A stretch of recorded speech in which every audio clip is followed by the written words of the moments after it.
মুহূর্তে আমরা নজর রেখেছি দীঘার দিকেই, কারণ রথযাত্রা আগামীকাল আর 2টো থেকে রথের প্রস্তুতি বৈঠক। ইতিমধ্যে সে ছবি আপনাদের দেখাচ্ছি। মুখ্যমন্ত্রী মমতা বন্দ্যোপাধ্যায় তিনি এই বৈঠকে উপস্থিত রয়েছেন এবং নিজে প্রত্যেকটা দিক তিনি দেখছেন। আজ একাধিক কর্মসূচি তার রয়েছে এবং তার আগে রথের এই প্রস্তুতি বৈঠক খুব ইম্পর্টেন্ট। এবং এই প্রস্তুতি বৈঠকে কি থাকবে, কি আলোচনা, প্রত্যেকটা আপডেট তো আমরা আপনাদের জানাবো। এই মুহূর্তে যে ছবি আপনাদের দেখাচ্ছি, প্রস্তুতি বৈঠক শুরু হয়ে গিয়েছে এবং সেখানে আমরা দেখতে পাচ্ছি পুলিশ কমিশনার রয়েছেন, আরো অন্যান্য ব্যক্তিত্বরাও রয়েছেন। আরো ডিটেল এখনকার ছবিটা আবির জানাতে পারবে। আবির রয়েছে আমার সঙ্গে।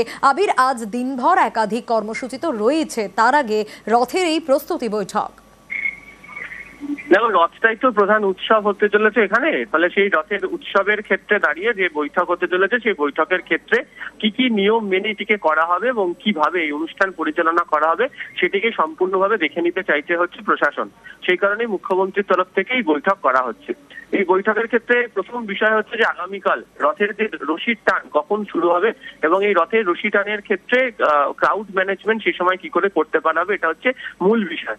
বহু জায়গাতে যেখানে রথের যে মন্দির এবং যে মাসির বাড়ির যে দূরত্ব, অর্থাৎ রথ যেখান থেকে যে দূরত্ব পর্যন্ত যায় সেটা অনেকটা হয়। এখানের ক্ষেত্রে দূরত্ব হচ্ছে 1 কিলোমিটার এবং এই রাস্তার দিকে যে ব্যারিকেড করা হয়েছে সেখানে প্রচুর মানুষ ভিড় করবেন, এটা এখন থেকেই প্রশাসনিক কর্তারা মনে করছেন। ফলে এই স্বল্প দূরত্বের মধ্যে এই সংখ্যক ভিড়কে সামাল দেওয়ার জন্য কি পদক্ষেপ গ্রহণ করা হচ্ছে সেটা দেখার।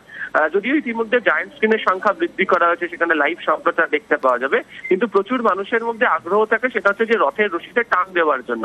ফলে সেই মুহূর্তে কি করা উচিত সেটাকে দেখে নিচ্ছেন বৈঠকের ক্ষেত্রে, সেটি বিচার্য।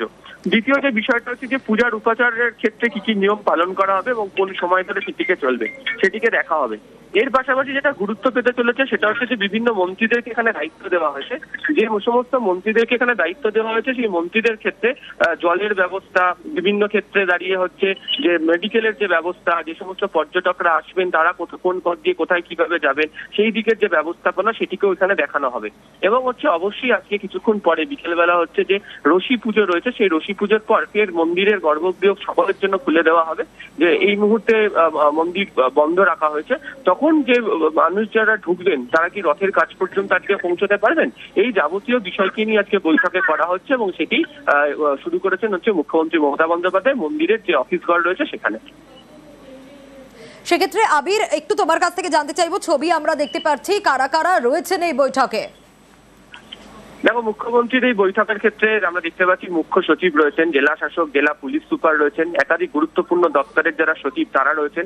যে সমস্ত মন্ত্রীদেরকেই উৎসব পরিচালনা করার দায়িত্ব দেওয়া হয়েছে তারা প্রত্যেকে হাজির রয়েছে। এছাড়া ইসকনের যারা প্রতিনিধি তারা হাজির রয়েছেন, অখিল গিরি স্থানীয় বিধায়ক তিনি হাজির রয়েছেন। ফলে একেবারে প্রশাসনিক এবং যারা মন্দির পরিচালনার কাজ সম্পূর্ণভাবে যুক্ত এবং এই গোটা অনুষ্ঠান পরিচালনা করার ক্ষেত্রে যে সমস্ত ব্যক্তি বা মন্ত্রীদেরকে দায়িত্ব দেওয়া হয়েছে তারা প্রত্যেকে উপস্থিত রয়েছেন এই বৈঠকে। বেশ আবির, রথের প্রস্তুতি বৈঠকে মুখ্যমন্ত্রী মমতা বন্দ্যোপাধ্যায় এবং যে ছবি আপনাদের দেখাচ্ছি, প্রশাসনিক বৈঠক কিভাবে হবে, কতটা সতর্কতার সঙ্গে হবে, কিভাবে উপাচার রয়েছে, সেই প্রত্যেকটা বিষয় কিন্তু উঠে আসবে এই প্রস্তুতি বৈঠকে। এবং অবশ্যই আমাদের দিনভর নজর থাকবে, আগামীকালের দিকে তো নজর থাকবেই, আর তার আগে একাধিক কর্মসূচি মুখ্যমন্ত্রী রয়েছে, রথের রশি পুজো রয়েছে, সেই প্রত্যেকটা দিকে নজর রাখবো আমরা।